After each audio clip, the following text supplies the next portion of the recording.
হে WhatsApp guys, কেমন আছো সবাই? আশা করি সবাই খুব ভালো আছো। র্যান্ডম ভিডিও চ্যানেলের মুভির এক্সপ্লেনেশন সিরিজে আজকের পর্বে আমরা one of the best Chinese cinema সম্পর্কে জানতে চলেছি, যে সিনেমাটির নাম হচ্ছে বেটার ডেজ। এবং এই সিনেমাটি প্রপারলি এক্সপ্লেন করার জন্য আমি যখন হিন্দি 2-3টা মনে করে এক্সপ্লেন দেখি, তখন এই এক্সপ্লেন দেখতে গিয়ে আমার চোখ দিয়ে পানি পড়ে গিয়েছে। সিরিয়াসলি এত ভালো সিনেমা হয়েছে। আর এই সিনেমাটির যে নায়িকা, ওকে দেখে তোমার বারবার খুব পরিচিত মনে হচ্ছিল যে চাইনিজ নায়িকার ভালো একটা সিনেমা। আমি এর আগে এক্সপ্লেন করেছি, পরে মনে পড়লো মাস দুয়েক আগে আসান দেব নামের একটা সিনেমা আমি এক্সপ্লেন করেছিলাম, যেখানে আমরা দেখেছিলাম যে নায়ক নায়িকা আলাদা হয়ে যায়, তারপর আর কখনো ওদের এক হওয়া হয় না। সেই সিনেমাটার লিঙ্ক আমি ডিসক্রিপশনে দিয়ে দিচ্ছি। ওইটাও অসাধারণ একটা সিনেমা ছিল। আর এছাড়াও এই নায়িকার যতগুলো সিনেমা রয়েছে সবটির IMDb রেট অনেক ভালো, এবং একে একে আমরা এই নায়িকার 4-5টা সিনেমা আনার চেষ্টা করবো। তো যাই হোক, এই সিনেমা সম্পর্কে সংক্ষেপে কিছু তথ্য দিই। সিনেমাটি রিলিজ পেয়েছিল 2019 সালে, এবং এটা চায়নার যে মান্ডারিন ভাষা রয়েছে, মানে চায়নার যে নেটিভ ভাষা, সেই ভাষায় মুক্তি পেয়েছিল। এবং এই সিনেমা নির্মাণে ব্যয় হয়েছিল বাংলাদেশে মাত্র 90 কোটি টাকা, বাট বক্স অফিসে আয় করেছিল 2300 কোটি টাকা ওয়ার্ল্ড উইড। ভাই চিন্তা করা যায় ভাই,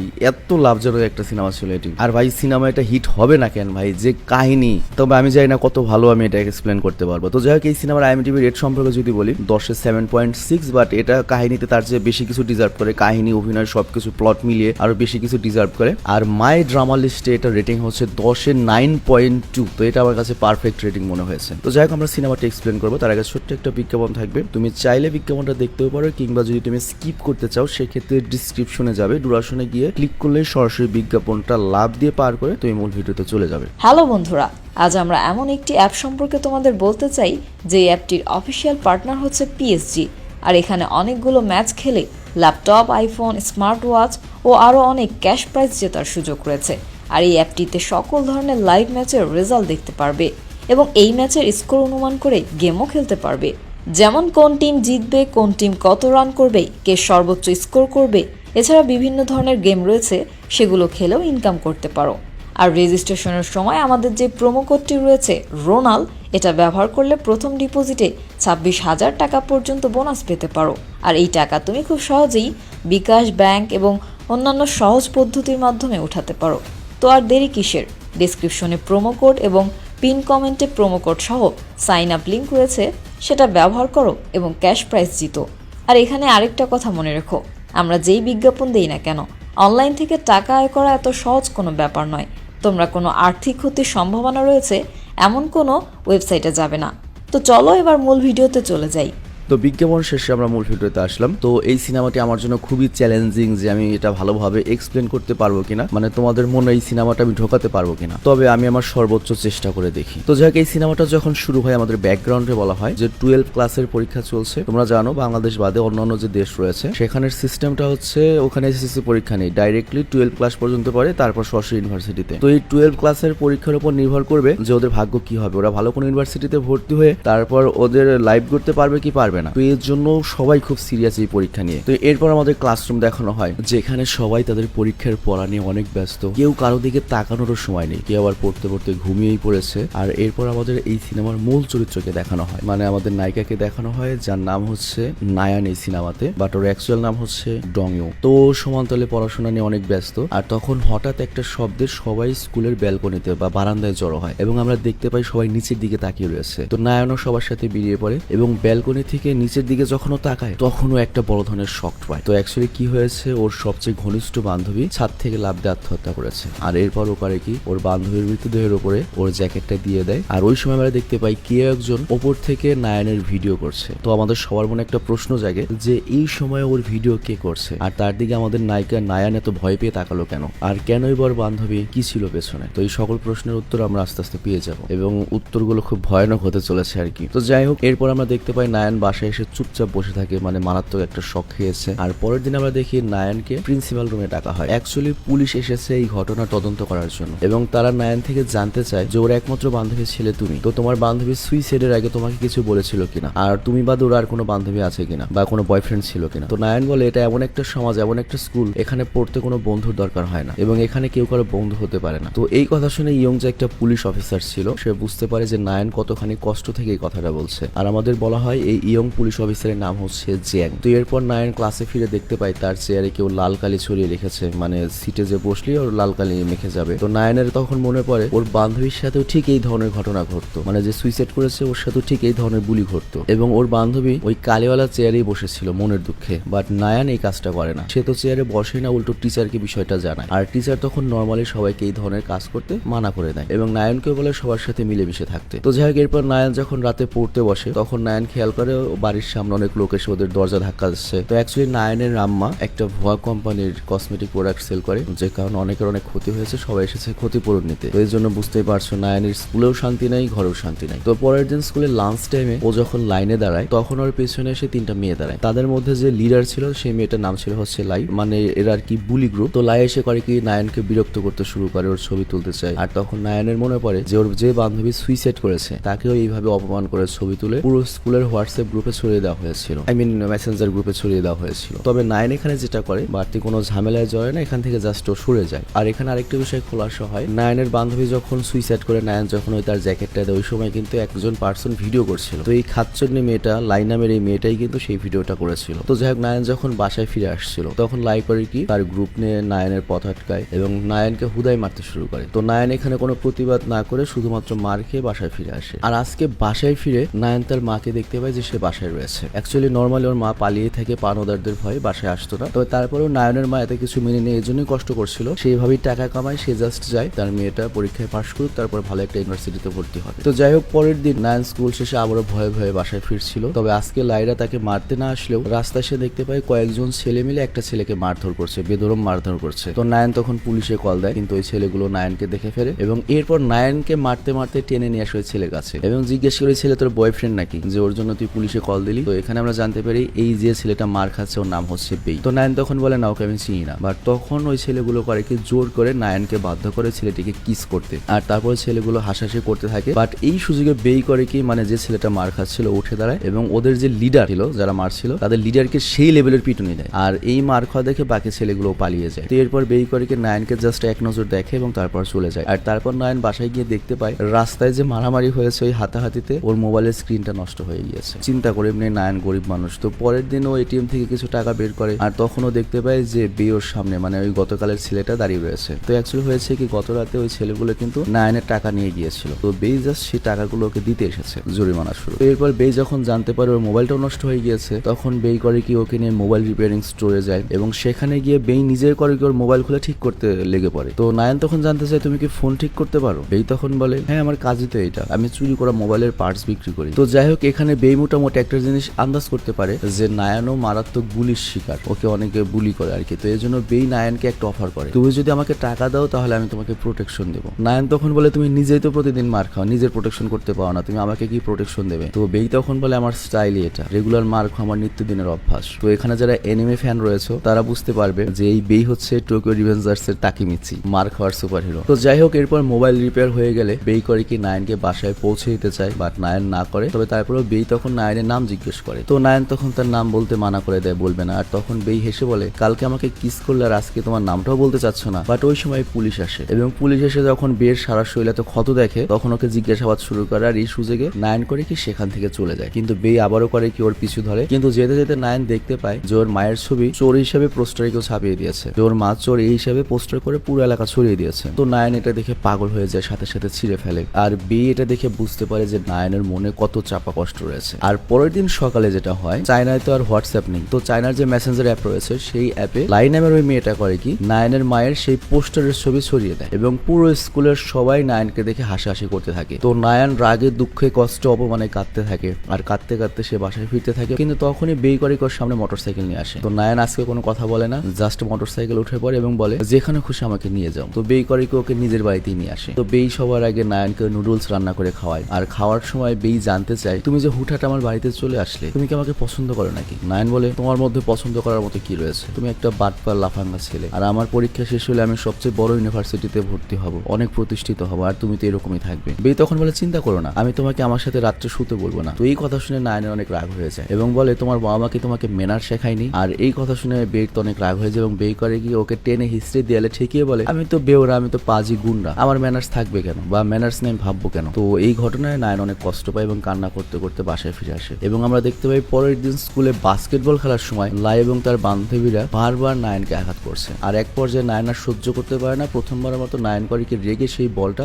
লাইদের দিকে ছুড়ে মারে, যে কারণে লাইর ওকে সিঁড়ি থেকে ধাক্কা দিয়েই ফেলে দেয়। তো এবার নায়ন আরো রেগে যায়, আর সহ্য করতে পারে না, ও করিকে ডাইরেক্ট পুলিশ অফিসার জ্যাংকে কল করে সবকিছু খুলে বলে দেয় যে কেন ওর বান্ধবী সুইসাইড করেছে, কারা বুলিং করতো। তো এরপর অফিসার জ্যাং লাই আর তার বন্ধু বান্ধবীদের জিজ্ঞাসাবাদ করে। তো লাইয়ের কাছ থেকে অফিসার জ্যাং ওই যে মেয়েটা সুইসাইড করেছে তার সম্পর্কে যখন জানতে চায়, তখন লাই বলে আমি কিভাবে বলবো, ওর ফ্যামিলি থেকে প্রেশার ছিল, গরিব মানুষ, কোনো সমস্যা থাকতে পারে, এই জন্য সুইসাইড করেছে। তো অফিসার জ্যাং তখন চালাকি করে বলে ওই মেয়েটা মারা যাওয়ার আগে কিন্তু ওর মাকে সবকিছু বলে গিয়েছে, সেখানে তোমার নামই এসেছে। তো লাই এই কথা শুনে চিৎকার করে বলতে থাকে আমি কিছুই করিনি, ভালো হয়েছে ও মারা গিয়েছে, ওর বাবা মা এখন আমার নামে কেস করবে কারণ আমি ধনী, আর সারা জীবনে তোরা কিছু ইনকাম করতে পারবে না, কিন্তু এই কেস করে ওরা কয়টা টাকা কামাবে। তো লাইয়ের মতো এইটুকু স্কুল পড়ুয়া মেয়ের মুখে এই কথা শুনে অফিসার জ্যাং তো অবাক হয়ে যায়। আর পরবর্তীতে আমরা দেখি অফিসার জ্যাং সহ কয়েকজন পুলিশ অফিসার স্কুলে যায় ওই সুইসাইড করা মেয়েটির সম্পর্কে তদন্ত করতে, আরো কিছু তথ্য জানতে। বাট এক্সাম নিয়ে সবাই এত বেশি সিরিয়াস যে কেউ ওই সুইসাইড করা অসহায় মেয়েটির কথা বলতেই চায় না, মানে কেউ ওই ঝামেলায় পড়তে চায় না যে সাক্ষী দিয়ে যেতে হবে বা সময় নষ্ট করবে এই সময় কারণে। কিন্তু তারপরেও পরের দিন আমরা দেখতে পাই লাই এবং তার দুই বান্ধবীকে স্কুল থেকে বহিষ্কার করা হয়েছে, এর সাথে ওদের ক্লাস টিচারকেও বহিষ্কার করা হয়েছে, কেননা ক্লাস টিচার সবকিছু জানার সত্ত্বেও সে কোনো স্টেপ নেয়নি এই বুলিং এর বিরুদ্ধে। তবে তারপরেও ক্লাস টিচার চলে যাওয়ার আগে নায়নকে বলে তুমি যেটা করেছো উচিত কাজ করেছো, তবে তারপরেও তুমি মনোযোগ দিয়ে পড়াশোনা চালিয়ে যাও, আমি যেটা পারিনি সেটা তুমি করে দেখিয়েছো। তো এরপর স্কুল শেষে অফিসার জ্যাং আসে স্কুলে এবং নায়নকে তার গাড়িতে উঠতে বলে, আর তারপর নায়ন তার গাড়িতে বসে। কিন্তু এরপর অফিসার জ্যাং এমন কিছু কথা বলে যে কারণে নায়ন খুব রেগে যায় জ্যাং এর উপর। তো এখানে আমরা কাউন্টার জানতে পারি অফিসার জ্যাং আসলে লাই এবং তার যে বান্ধবীরা ছিল তাদেরকে গ্রেপ্তার করতে পারেনি। তো অফিসার জ্যাং জানায় যে লাইয়ের বাড়িতে সে গিয়েছিল, লাইয়ের মাকে যখন সে সবকিছু জানায় তার মা উল্টো বলেছিল মেয়েটারই দোষ ছিল, আমার মেয়ে পড়াশোনায় ভালো ধনী ফ্যামিলির মেয়ে, তো ওকে দেখে ওই মেয়ে জেলাস হতেই পারে, এতে আমার তো মেয়ের কোনো দোষ নেই, আর আমার মেয়ের বিরুদ্ধে যদি কোনো সমস্যা হয় সর্বোচ্চ লেভেলের পদক্ষেপ আমি নেব। তো মায়ের এরকম লাইফে লাই নামের ওই মেয়েটা মনে করো গর্বে হেসে ওঠে এবং অফিসার জ্যাং এর দিকে তাকায়। বাস্তবে কিন্তু এটা হয় ভাই, যাদের ক্ষমতা আছে তাদের সাথে পারা কোনোভাবেই পসিবল, এবং পুলিশটা সবচেয়ে অসহায় প্রাণী সত্যি কথা বলতে, মানে এটা নির্ভর করে তার লেভেলের উপর, প্রত্যেকটা পার্সনই অসহায়, সে তার নিচের মানুষদেরকে ডমিনেট করে আর উপরের মানুষদেরকে মনে করো যে চুষে দেয়, এরকম একটা ব্যাপার। তো যাই হোক অফিসার জ্যাং খুব অবাক হয়ে যায় যে এইটুকু ছোট্ট মেয়ের মুখে একটা মেয়ে মারা গিয়েছে ওর জন্য, তারপরে কোনো অনুশোচনা নেই। তো অফিসার জ্যাং পুরো ব্যাপারটা বুঝতে পারে যে ধনী ফ্যামিলি ওদের সাথে পারা যাবে না, উল্টো নায়ন নামের এই গরিব মেয়েটার জীবন নষ্ট হবে। তো এই জন্য অফিসার জ্যাং নায়নকে বোঝায় তুমি এগুলো নিয়ে আর ভেবো না, তুমি শুধুমাত্র পড়াশোনায় মনোযোগ দাও, কারণ তোমার ফাইনাল পরীক্ষার খুব বেশি দেরি নেই। তো যাই হোক এরপর সবাই ব্যস্ত হয়ে পড়ে পড়াশোনা নিয়ে এবং তাদের স্কুলের নিরাপত্তা আরো বাড়িয়ে দেওয়া হয় এবং ক্লাসের নতুন ক্লাস টিচার আসে এবং তার পড়ানোর স্টাইল খুবই খারাপ, মানে খুবই রকচড়া টাইপের, এবং তার পড়া কারোই ভালো লাগছিল না, ইভেন নায়নেরও না, রে কারণে নায়নের খুব খারাপ লাগছিল, যে তার কারণে তাদের ভালো টিচারটা বহিষ্কার হয়ে গিয়েছে। তো যাই হোক বাড়িতে যাওয়ার সময় নায়নের বাড়ির সামনে সে লাইদের দেখতে পায় এবং লাইরে এবার খুব প্রস্তুতি নিয়ে এসেছে এবং তার যে সাসপেন্ড হয়েছে এই শাস্তি সে নায়ন কাছকে দেবে এবং লায়াসকে ছুরিও নিয়ে এসেছে, চিন্তা করো, কারণ লাই জানে ওর কোনো বিচার হবে না, আর নায়নও এটা জানে, এর জন্য নায়ন করে দৌড়ে পালাতে থাকে এবং একটা ডাস্টবিনে এসে লুকিয়ে পড়ে এবং মাঝরাত পর্যন্ত সেখানেই থাকে। তো এরপর ওর নিজের বাড়িতে যাওয়ারও সাহস হয় না, ও করে কি সরাসরি বের বাসায় চলে যায় থাকার জন্য। তবে তোমাদের কাছে মনে হতে পারে যে বেই তোকে একবার ওয়ালে মনে করো কেমন ভাবে ধরলো, তো অ্যাকচুয়ালি এর বেশি কিছু করেনি, আর নায়ন জানতো বেই যাই হোক খারাপ কোনো কিছু করবে না, মানুষত্ব রয়েছে ওর মধ্যে। তো নায়ন তখন বেইকে বলে তুমি কি আমার প্রোটেকশন দিতে পারবে, বাট আমাকে তোমার দেওয়ার মতো কোনো টাকা নেই। তো বেই এখানে কোনো উত্তর দেয় না, উল্টো নায়নের যে ক্ষত জায়গাগুলো রয়েছে সেখানে ওষুধ লাগিয়ে দেয় ভালো মতো, আর তারপর নায়নকে খাটে শুয়ে দিয়ে ও নিজে সোফায় শুয়ে পড়ে। তবে বে আজকে অনেক খুশি, কারণ সে প্রথম থেকে চাইছিল নায়নকে সে প্রোটেক্ট করবে। তো এর পরের দিন নায়ন অনেক সাহস নিয়ে স্কুলে যায়, কারণ তার সাথে বেই রয়েছে। তো বেই সবসময় নায়নকে পিছু পিছু বডিগার্ডের মতো প্রোটেকশন দেয়, আর এই প্রথমে আমরা নায়নকে হাসতে দেখি। আর এখানে একটা জিনিস বলতেই হচ্ছে ভাই, ওদের অভিনয়ের লেভেল কি ভাই, পিচ্ছি পিচ্ছি পোলাপান অভিনয় করেছে। তো যাই হোক ওই রাতে লাইরা আবার যখন মারতে আসে বেই করে কি লাইকে সেই লেভেলের কেলানি দেয় এবং হুমকি দেয় যদি ভবিষ্যতে আর একবার নায়নকে বিরক্ত করিস তাহলে কিন্তু তোর খবর আছে। তো লাইরা ভয় পেয়ে যায়, মানে পুলিশ যেটা পারেনি সেটা বেই করে দিল। তো এর ফলে যেটা হয় নায়ন আগের থেকে মন দিয়ে আরো পড়তে পারছে এবং নায়ন যাতে আরো ভালো মতো পড়তে পারে এই জন্য বেই করে কি ওর পড়ার টেবিলে ভালো আলোর ব্যবস্থা করে দেয়। তো এখানে আমরা স্পষ্ট বুঝতে পারি যে বেই কিন্তু নায়নকে পছন্দ করা শুরু করেছে। তো একদিন হঠাৎ করে স্কুলে লাইয়ের একটা সঙ্গী আসে এবং সে নায়নকে বলে লাই কাউকে বুলি করার জন্য না পেয়ে আমাকেই বুলি করা শুরু করেছে, তো তোমাকে যে প্রোটেক্ট করে আমাকে তার কাছে নিয়ে যাও, সেই জন্য আমাকেও প্রোটেক্ট করে। মানে চিন্তা করো, অবশ্যই ও কোনো দুরভিসন্ধি নিয়ে এসেছে, বাট আমাদের নায়ন এটা বুঝতে পারে কিন্তু সরাসরি নাও করতে পারে না। নায়ন বলে ঠিক আছে আমি তোমাকে বাড়ি পৌঁছে দেবো। তো অ্যাকচুয়ালি নায়ন আগের থেকে এখন অনেক মনোবল পায় বিয়ের জন্য। তো যাই হোক একদিন বিয়ে অনেক জখম অবস্থায় বাড়ি ফিরে আসে, ওর সারা গায়ে মারের দাগ ফুটে উঠেছে। তো রাত ওরা একসাথে শুয়ে পড়ে। তো অ্যাকচুয়ালি হয়েছে কি এই রেগুলারলি এই ধরনের মারপিট করে, মানে রেগুলারলি অন্যের হয়ে টাকার জন্য মারপিট করে, তো এই কারণে অনেক মার খায় মাঝে মাঝে। তো নায়ন তখন জানতে চায় তোমার কি কষ্ট হচ্ছে না, বেই তখন বলে আমার কাজই তো এটা, আমার অভ্যাস আছে। তো নায়ন বলে তুমি কবে থেকে অভ্যাস তৈরি করেছো? তো এই প্রশ্নের উত্তরে বেই তার জীবনের সকল সকল কষ্টের কথা বলতে থাকে, যে ছোটবেলাতে তার বাপ মা তাকে ফেলে গিয়েছে এবং আজ পর্যন্ত কেউ তার যন্ত্রণার কথা জানতে চায়নি, তুমি ফার্স্ট যে আমার যন্ত্রণার কথা জানতে চাইনি। তো ওদের দুজনের চোখে আমরা কষ্টের পানি দেখতে পাই, মানে ওদের বন্ধুত্ব আর ভালোবাসা আরো আস্তে আস্তে গাঢ় হচ্ছে, বিশ্বাস আরো গাঢ় হচ্ছে। তবে তারপরেও তারা প্রথমবারের মতো তাদের জীবন উপভোগ করছে, তারা একসাথে সারা শহর ঘুরে বেড়ায়। কিন্তু এর মধ্যে একদিন হয় কি, বেইকে তার বন্ধুদের সাথে পুলিশ স্টেশনে ধরে নিয়ে যাওয়া হয়। মানে ওদের একটা বন্ধু রেপ করেছে কাউকে হয়তো, সেই জন্য সবাইকেই ধরে নিয়ে গিয়েছে সাসপেক্ট বা সন্দেহজনক হিসাবে। তো ওই দিন আবার নায়ান স্কুল শেষ করে বেইকে কল দিতে থাকে, কারণ এখনো সে নায়ানকে নিতে আসেনি। আবার তাছাড়া বের ফোনও সুইচ অফ। আর এর কারণ তো আমরা জানি, বে তো জেলে। কিন্তু নায়ানও দেখতে পায় যে ওই মেয়েটা নায়ানের জন্য দাঁড়িয়ে রয়েছে, যাকে সে বাড়ি পৌঁছে দিত। কিন্তু আজকে নায়ানের চোখে মুখে আমরা স্পষ্ট ভয়ের ছাপ দেখতে পাই, এবং নায়ানের মনে মনে যেটা সন্দেহ ছিল যে ওরা হয়তো এমন একটা দিনের জন্য অপেক্ষা করবে যেদিন ওর সাথে বডিগার্ড থাকবে না, কারণ বের চেহারা তোরা দেখেনি, কিন্তু ওরা খেয়াল করেছে যে ওর সাথে কেউ থাকে। তো সত্যি সত্যি আজকে যেহেতু নায়ান একা, ওই মেয়েটা করে কি লাইয়ের হাতে নায়ানকে তুলে দেয়। এবং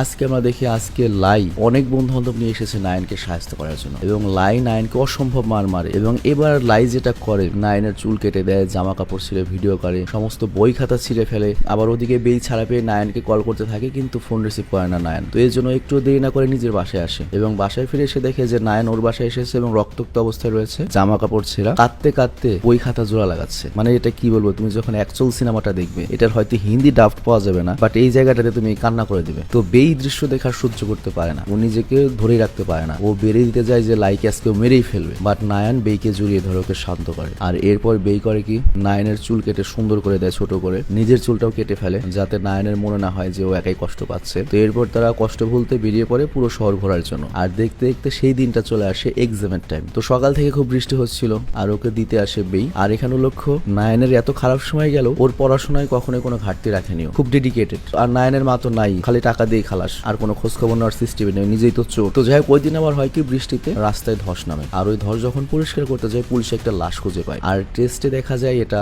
লাইয়ের লাশ, এবং ওইখানে একটা ট্যাক্সি ড্রাইভারের অ্যাড্রেস পাওয়া যায়। তো পুলিশ যখন ওই ট্যাক্সি ড্রাইভারের ঠিকানায় যায়, তখন তারা বের বোন থেকে খুঁজে পায়। তো অ্যাকচুয়ালি হয়েছে কি, বেই তার বন্ধুর কাছ থেকে একদিনের জন্য এই ট্যাক্সিটা নিয়েছিল, আর তারপর বেই তার বন্ধুকে হসপিটালে নামিয়ে দিয়ে ফুল বডি চেক আপ করতে বলেছিল, যাতে ওর বন্ধু এই ঝামেলা না পড়ে। কিন্তু বের বন্ধু পুলিশদের কিন্তু বলে না যে বেই এই গাড়িটা নিয়েছে, উল্টো বলে যে আমার গাড়ি তো চুরি হয়ে গিয়েছে। এবং বের বন্ধু যেহেতু ওই টাইমে হসপিটালে ছিল, তো হসপিটালের সিসিটিভি এবং রেজিস্ট্রেশনের কাগজ দেখে পুলিশরা শিওর হয় যে না, এই ছেলেটা আসলে হসপিটালে ছিল, এই খুনের সাথে জড়িত নয়, ওর ট্যাক্সিও ছিল না। তো এরপরে পুলিশ করে কি, লাইয়ের বান্ধবীদের জিজ্ঞাসাবাদ করে, আর তারা বলে এই খুন নায়ানই করেছে। তো পুলিশরা তখন জিজ্ঞাসা করে, নায়ান কেন তোমার বান্ধবীকে খুন করবে, রিজন বলো। তখন ওরা আর কিছু বলতে পারে না। ওরা কিভাবে বলবে যে ওরা বুলি করতো বা অত্যাচার করতো, চুল কেটেছে, ড্রেস ছিঁড়েছে, বইটই ছিঁড়েছে। আর অন্যদিকে আমরা দেখি জাংয়ের হাতে ইন্টারনেটের মাধ্যমে সেই ভিডিওটা এসে পৌঁছায়, মানে যেটা লাইরা করেছিল, মানে অত্যাচারের ভিডিওটা। তো এরপর জাং চলে যায় নায়ানের বাড়িতে। তো জাংয়ের খুব কষ্ট লাগছিল নায়ানের অবস্থা দেখে, কিন্তু দায়িত্বের কারণে নায়ানকে তো জিজ্ঞাসাবাদ করার জন্য নিতেই হবে। কিন্তু তারপরও নায়ান রিকোয়েস্ট করে, আমার আর দুটো পরীক্ষা রয়েছে, 2 দিন পরে কি জিজ্ঞাসাবাদ করা যায়। কিন্তু মেয়ে অফিসার যে রয়েছে সে তখনই যেতে বলে। তো যাই হোক, এরপর জাং নায়ানকে বলে, তুমি প্রতিশোধ নেওয়ার জন্য খুনটা করেছো তাই না। বাট এখানে নায়ান বারবার না করতে থাকে। আর এরপর নায়ানকে জিজ্ঞাসা করা হয় যে তোমার সাথে এতগুলো ঘটনা ঘটেছে, তারপরে তুমি পুলিশে কেন কমপ্লেন করলে না। তো নায়ান তখন জানায়, আমি আমার পরীক্ষায় জাস্ট ফোকাস করতে চেয়েছিলাম। তো এরপর ওকে জিজ্ঞাসা করা হয়, ওই দিন রাতে তুমি কোথায় ছিলে। নায়ান বলে, আমি বাসায় ছিলাম। তো এরপর সিনিয়র পুলিশ বলে, দেখো এইটুকু মেয়ের পক্ষে ট্যাক্সি চুরি করে তারপর লাইকে খুন করে কবর দিয়ে আসা অসম্ভব। আর তাছাড়া ওর যেহেতু কাল 2টো পরীক্ষা রয়েছে, ওকে আজকের মতো ছেড়ে দাও। তো জাং ওই কথায় হ্যাঁ দেয়, কিন্তু মেয়ে যে পুলিশ রয়েছে সে জ্যাং এর কথা একমত হয় না। এই কারণে জ্যাং আর মেয়ে পুলিশের সাথে একটু কথা কাটাকাটি হয়। বাট পুলিশ চিফ জানায় না, ওকে ছেড়ে দাও, কিন্তু ওর উপর নজর রাখো। তো পরের দিন নায়ান যখন পরীক্ষা দিতে যায়, ও পরীক্ষায় ভালো মতো অ্যাটেনশন দিতে পারে না। মানে কিভাবে পসিবল, মাথায় তো প্রেশার থাকলে। আর পরক্ষণে ওর বের কথা মনে পড়ে যায়, আর বের কথা মনে পড়লেও মনোযোগ দিয়ে পরীক্ষাটা দেয়। আর পরীক্ষা দিয়ে ফেরার পথে বেই নায়ানকে জাপটে ধরে একটা গলিতে নিয়ে যায়। তো এখানে আমরা ওদের কথা জানতে পারি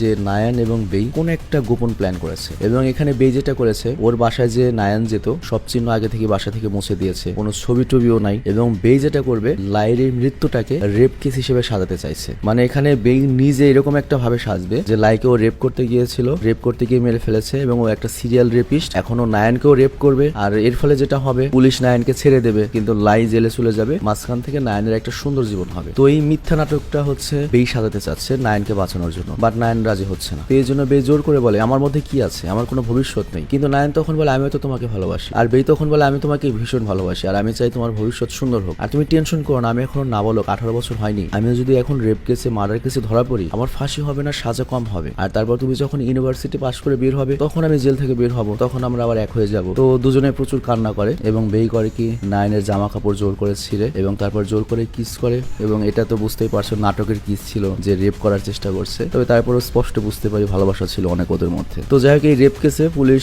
বেইকে অ্যারেস্ট করে নিয়ে যায় নায়ানকে রেপ করার চেষ্টা করার অপরাধে। তো এরপর শুরু হয় জিজ্ঞাসাবাদ। তো জ্যাং বেইকে জিজ্ঞাসা করে লাইয়ের সাথে তুমি কি করেছো, আর লাইয়ের নখে তোমার ডিএনএ পাওয়া গিয়েছে। তো এখানে ডাইরেক্ট আমাদের বেই স্বীকার করে দেয় ওটা একটা অ্যাক্সিডেন্টাল ডেথ ছিল, আমি ওকে রেপ করতে গিয়েছিলাম কিন্তু রেপ করতে পারিনি, অ্যাক্সিডেন্টলি ও মারা গিয়েছে। এবং তারপর আমি নায়ানকে রেপ করার চেষ্টা করি কিন্তু ওখানে আমি ব্যর্থ হয়েছি। তো এই কথায় পুলিশ নায়ানকে ছেড়ে দেয়। আর এরপর আমাদের দেখানো হয় যে অ্যাকচুয়ালি ঘটনাটা কি ছিল। তো নায়ানের উপর অনেক অমানবিক অত্যাচার করার পরে লাইয়ের ওই ভিডিওটা ভাইরাল হয়ে যায়। তো লাই খুব ভয় পেয়ে যায়, কারণ নায়ান যদি এখন কোনো স্টেপ নেয় লাইক ওর মা ফ্যামিলিও বাঁচাতে পারবে না, কারণ ওর ফ্যামিলি ওর কাছ থেকে সরে গিয়েছে। তো এই কারণে লাই আসে ক্ষমা চাইতে, কারণ একবার যদি নায়ান এখানে স্টেপ নেয় লাইয়ের পরীক্ষা শেষ, পরীক্ষা দিতে পারবে না। মানে নায়ান এখানে পুলিশের কাছে গেলেই লাইয়ের কেরিয়ার শেষ। তো এই জন্য লাই তার স্বার্থের জন্য নায়ানের কাছে এসেছে যে পুলিশে কমপ্লেন প্লিজ করিস না, আমি মাপ চাই। তো নায়ান বলে সমস্যা নেই, আমি এমনিতে পুলিশ কমপ্লেন করবো না, কিন্তু আমি ভবিষ্যতে কখন আর তোর মুখ দেখতে চাই না। তবে তারপরেও লাই বারবার ইনিয়ে বিনিয়ে কথা বলে যাচ্ছিল। তবে এতে আরো কি হয়, নায়ানের ভেতরে রাগ আরো বেড়ে যায়। ও আর লাইয়ের কথা সহ্যই করতে পারছিল না। তো এই জন্য রেগে ও পারে কি লাইকে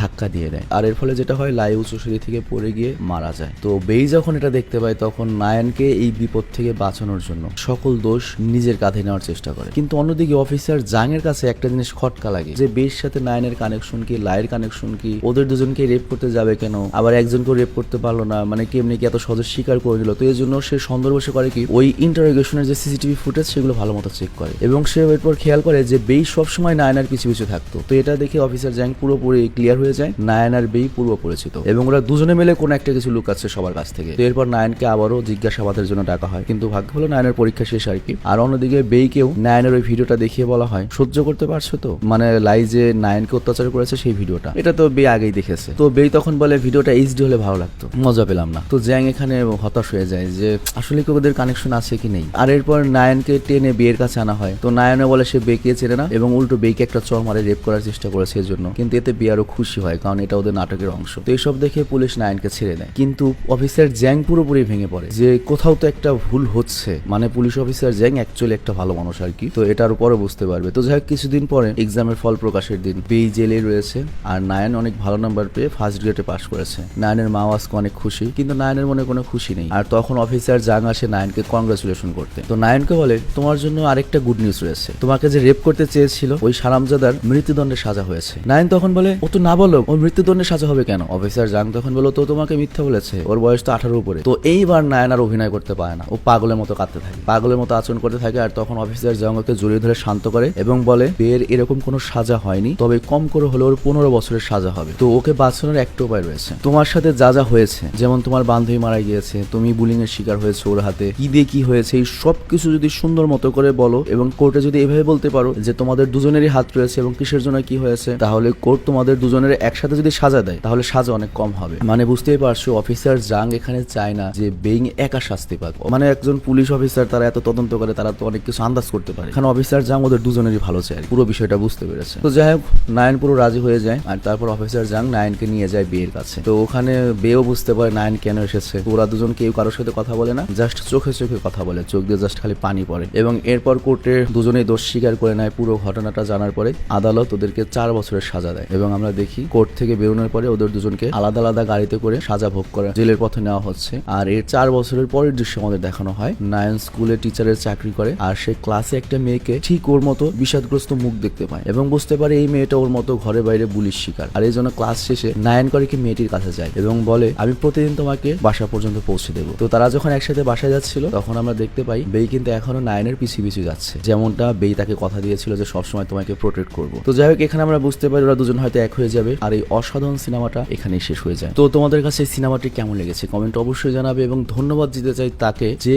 এই সিনেমাটির স্ক্রিপ্ট আমাদেরকে পাঠিয়ে দিয়েছো। হ্যাঁ, তোমাদের মতো একজন দর্শক আমাদের এই সিনেমাটার স্ক্রিপ্ট পাঠিয়েছে। আর অনেকেই টেনশন করছো যে আমাদের চ্যানেলের ভিউ হচ্ছে না, আস্তে আস্তে কি শেষ হয়ে যাচ্ছে কিনা। তো অ্যাকচুয়ালি হয়েছে কি, আমাদের যে মেন কন্টেন্ট ম্যানেজার ছিল আগে 1 বা 1.5 বছর আগে, সে এখন আমাদের র্যান্ডম গ্রুপে নেই, যে কারণে আমরা ভালো সিনেমা সিলেক্ট করতে পারছি না, এজন্য আমরা ভিউ কম পাচ্ছি। খুবই স্বাভাবিক একটা ব্যাপার। তবে তারপরে তোমরা যে কয়জন আছো তোমরা চেষ্টা করবে দিনে অন্তত একবার আমাদের র্যান্ডম গ্রুপগুলোর চ্যানেলগুলো একটু চেক দেওয়ার জন্য। তো যাই হোক, আমরা এই নায়িকার যে সিনেমাটা দেখলাম, এই নায়িকার আরো বেশ কয়েকটা সিনেমা রয়েছে যেগুলো খুবই ভালো সিনেমা। সিনেমাগুলোর নাম বলি এবং পেছনে আমি পোস্টারগুলো দেখানোর চেষ্টা করবো। যেমন বেটার ডেইস, এটা দেখলাম। আরেকটা সিনেমা হচ্ছে আসেন দ্যাম, এটা আমি এক্সপ্লেন করেছি, এটার লিঙ্ক তো আমি দিয়ে দিয়েছি ডিসক্রিপশনে। আরেকটা সিনেমা আছে আন্ডার দ্য হাউথর্ন ট্রি, এটা আমি এক্সপ্লেন করেছি অনেক আগে, তবে তারপর আবার এক্সপ্লেন করবো, হয়তো ভুলে গিয়েছো সবাই। তার একটা হচ্ছে অ্যানসিয়েন্ট লাভ পোয়েট্রি সোলমেট, নাইট আর ব্রেকিং আইস, এই সিনেমাগুলো আমরা এক্সপ্লেন করবো এবং সবগুলো সিনেমার অনেক হাই IMDb রেট। তো যাই হোক, আমি আজকের মতো বিদায় নিচ্ছি। তোমরা ভালো থেকো, সুস্থ থেকো এবং অবশ্যই আমাদের জন্য দোয়া করো। আমাদের র্যান্ডম ভিডিও চ্যানেল এভাবেই যেন আরো 2-3 বছর থাকে, মানে ভিউ কম পাক সমস্যা নাই, তারপরে 2-3 বছর যেন টেকে। টেক কেয়ার, বাবাই। আর গাইস, যারা ফুল ভিডিও দেখেছো তাদের জন্য একটা গুড নিউজ রয়েছে, সেটা হচ্ছে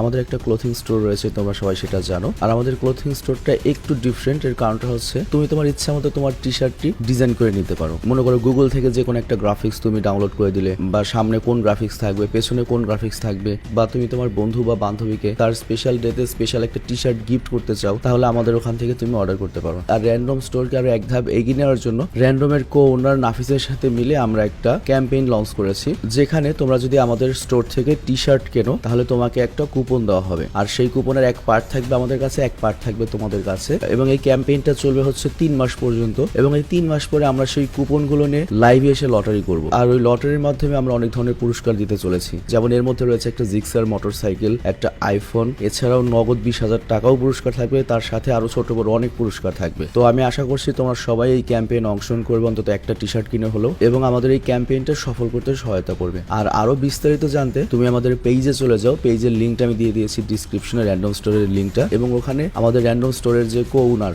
সে ভিডিওর মাধ্যমে সবকিছু তোমাকে বুঝিয়ে বলবে। তো রিকোয়েস্ট থাকলো তোমরা একবার র্যান্ডম স্টোরে যাও এবং সেখান থেকে পুরো প্রসেসটা জেনে নাও, এবং অবশ্যই এই ক্যাম্পেইনটা সফল করো। তো আমি বিদায় নিচ্ছি, ভালো থেকে সুস্থ থেকো, টেক কেয়ার, বাই বাই।